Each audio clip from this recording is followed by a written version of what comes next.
Alright guys, here we are, back into another video, here to sort out the mess that is called NRL Fantasy Analysis' team. So, 0 salary remaining. We've got a bunch of guys that I'm not happy with, and I wish I had 4 trades, but we only have 2. I have a bunch of options that I'm not sure about at this stage, and I love your help to be able to decide which one's going to be the best one, and we'll go from there. So we have a very simple and easy first trade, which we'll talk through the team first in terms of where we're at. So we've got no edge cover at the moment, so Crichton is going to have to move into the emergencies, and we need to bring in an edge. So that's the one. And we have Lodge, who I can just move out to Tino and stuff like that. So we've got plenty of mid covers. Other people we're not too keen on at this stage is Lockie Lamb, and I don't really have any other decent half cover. I've got Averillo, I've got Croker, which he might be out of the team very soon. So half position and the edge position is something that I'm a little bit stressed about. But to start with, we're going to have my first possible trade, and it's a very simple one, and it's going to be Matty Lodge to someone named Andrew Davey. So I've decided to go Davey over Fulmanu in this position. Invalid trade. Whatever. I'd have to move him around. Anyway, so that's my first option.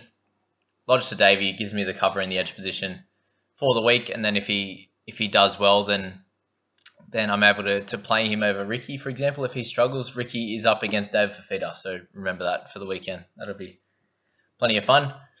So he would give me some cover there. I'm just at 369. If he was like 280k, I'd be like, yeah, get him in your team straight away because he should do pretty well. But he did get a bunch of attacking stats on the weekend. He looks like he's going to be a really good player, and I'd be happy to bring him in. He would cover that. It doesn't answer my concern for half, and if him and Ricky don't go as well, then I have some issues in the edge position as well. So that's my first option with the trade. Let me know what you think about that one. Our second option is going to be, let's just say Lodge. We'll get rid of the guys and move them into their spots, just so I can have free reign of trading Lodge. And my next one, which is going to be definitely a mistake, and I hope everyone's raised me for it, is I'm thinking about getting rid of Cook.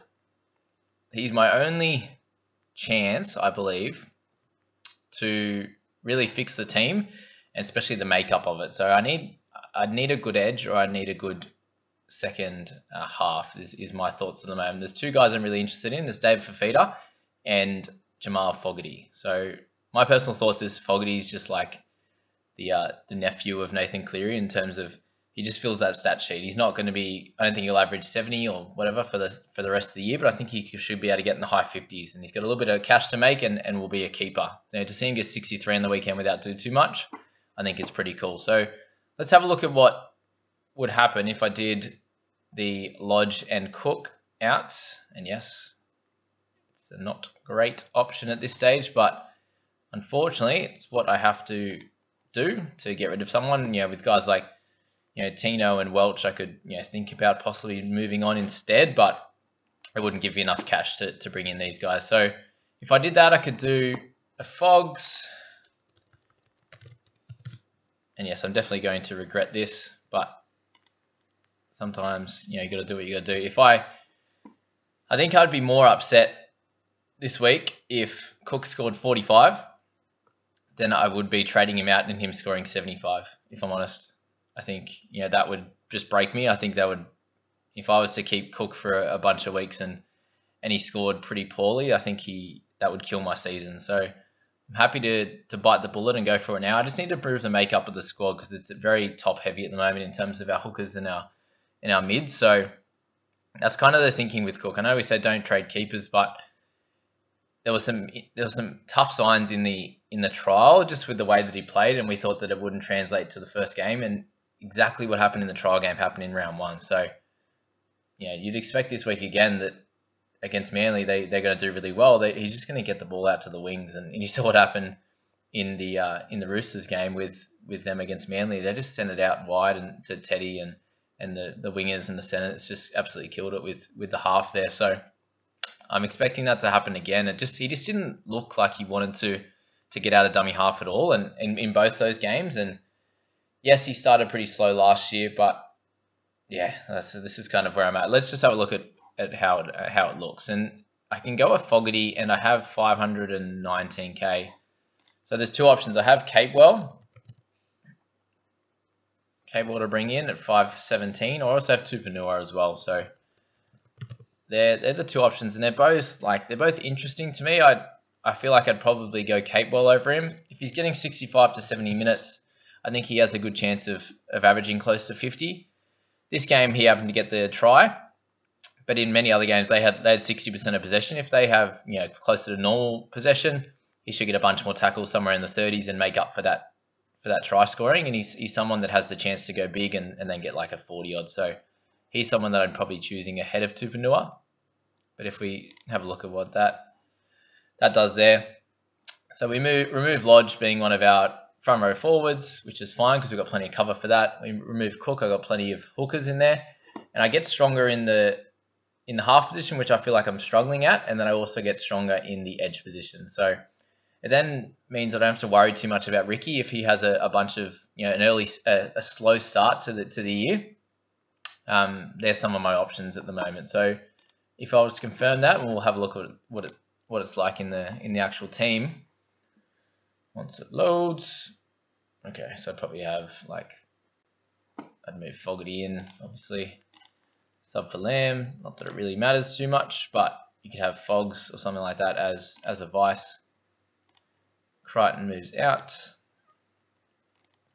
so this is just an easy way of showing you how to maneuver your team around. Crichton we can have in there as the loop as they play a little bit later in the week, but Alvaro would be my number 4. And yeah, so you got Turpin there, Welch, Watson, Tino, Ricky and Capewell for this week. Crichton would come back into that position. Fogarty and Cleary is a very strong halves pairing. Opacek and Avarillo, I'm going to move Tessie into that position there, which would be sweet. That's all going to change back when I have a look at my other trades. But then you got RTS, Laurie and Pappenhausen on there. And we've got some money makers on the bench. This wouldn't allow me to get someone like Spencer Liniu, who is another option I could bring in. That being the next option, Leniu would come in for me for Lodge instead of Capewell. And in that option, I would have to go with Fafita. And if that's the case, it allows me about 150k. My other option here is to go, instead of Capewell, go to Davey, which would also leave me 150k for next week when you've got guys like Croker that I'd be looking to get rid of. If there's any cheapies that came through, I would be able to use that money to spend there. If I wanted to upgrade, a mid-range that doesn't go as well, if there's another injury, I'd have some spare cash.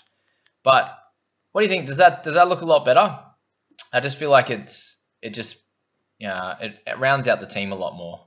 These are my general thoughts, but we'll go into that last option, which would be, all right, we have to reverse roll back the squad again.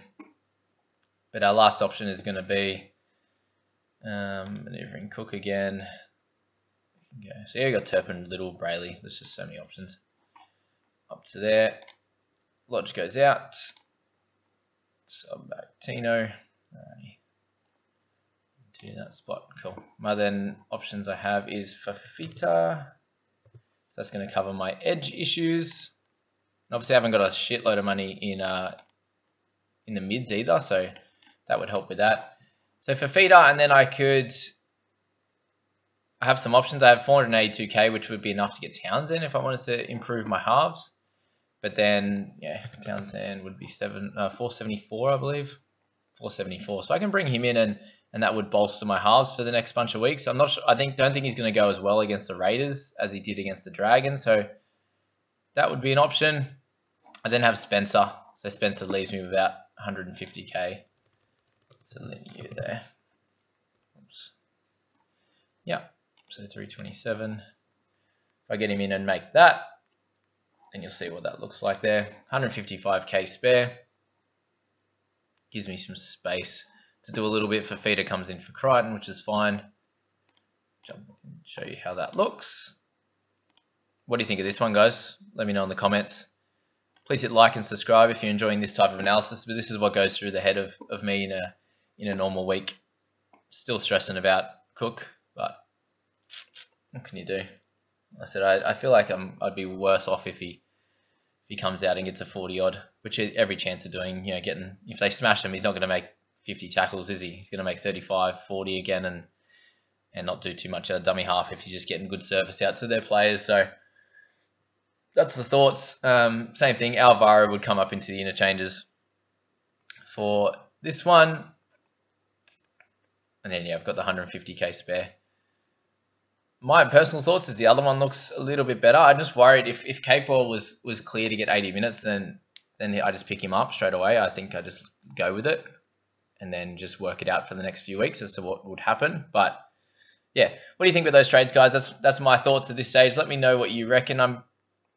The Fogarty one interests me a little bit more at this stage, just because I can, yes, I could get Townsend in this one, but he's probably only going to be like a 6-week option to make some cash. Whereas I feel like Capewell, he's an Origin play now, and I think he could do pretty well. But yeah, let me know what you think, and we'll move on to our next squad. Okay, so now we're going to move on to the alternates team. So they did fairly well last week, 915 for a rank of 8797. Got 38k remaining after the 2 trades I've made, so we'll jump in and have a look at where we're at with this one. So we've decided to move on Lockie Croker for Davey at this stage, and then Christian Welch for Brayley. So this Welch to Brayley one may seem a little bit sideways, but there's a chance that Brayley becomes a keeper.